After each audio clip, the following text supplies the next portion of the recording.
Alright, what's up, boxing fans? Welcome back to my channel. Real quick, I just got some random thoughts I'd like to share with you in no necessary order. I'm gonna start off with Mr. Fulton versus Inoue coming up on next week, Tuesday the 25th to be exact, I believe. Now, to tell you the truth, my jury is still out on Inoue. Yeah, he's good. Ain't gonna lie, he's got nice hands, young, all that stuff you need to be a champion and shit. But he does not really he don't really have names on his resume to make him a legit monster out of.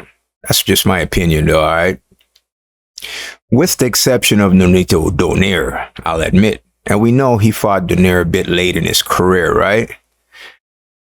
If he had maybe caught Donaire before he lost to Rigondeaux, I believe Donaire might beat him in the rematch also. Anyway, for me, Inoue is no monster, man, not yet. But he has a chance on the 25th to prove he's worthy of the moniker, the monster.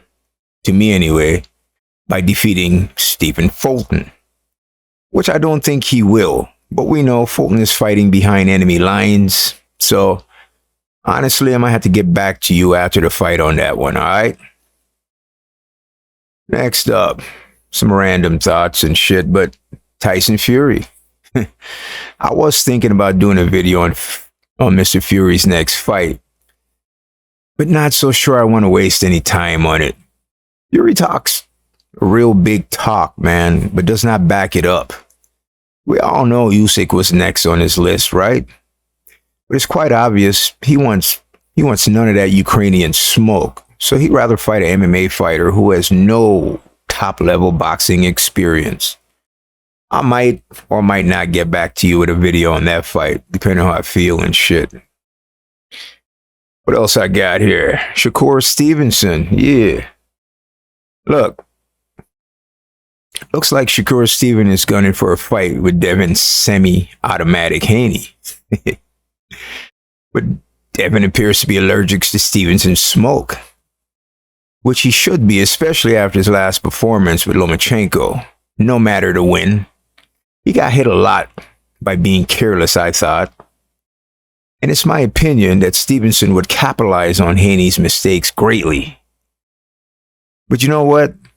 This topic deserves a video of its own. I'll get back to you on that one.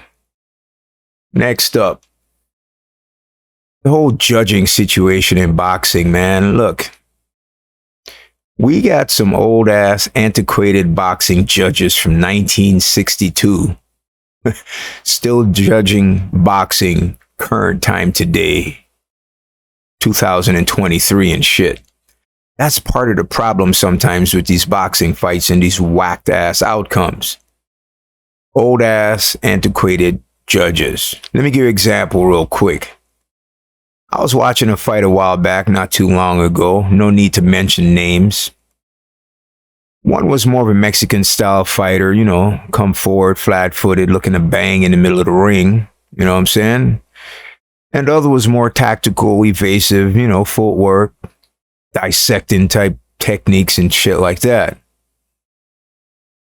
After one particular round, the Mexican-style fighter was bringing the heat and not being effective with his punches, just kind of Isak cruising it, throwing them vicious, bad intention punches. I'm not saying he missed them all, but, they weren't landing clean. They weren't effective, throwing hard, not connected, causing the crowd to grow wild, though. The tactical boxer was being evasive, bobbing, weaving, slipping, making a miss while countering him with great effect and shit, punches that are landing, racking up points. Anyway, while the tactical boxer was sticking and moving, being evasive while connecting.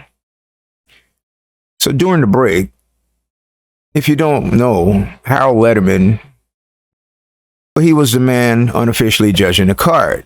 So they asked old Harold Letterman, "Hey, Harold, how did you score that last round?"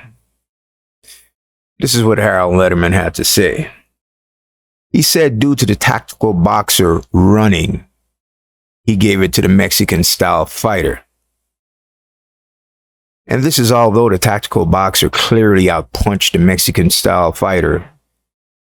But because Letterman thought tactical dude should have stood still and fight back in the middle of the ring, you know, he had to give it to the Mexican style fighter, which I believe is very unfair and not good, honest, clean judging. And that is the real problem with these old school judges. They're used to the old ways of boxing. And you got to understand, man, boxing has evolved. There's different tactics, styles, techniques.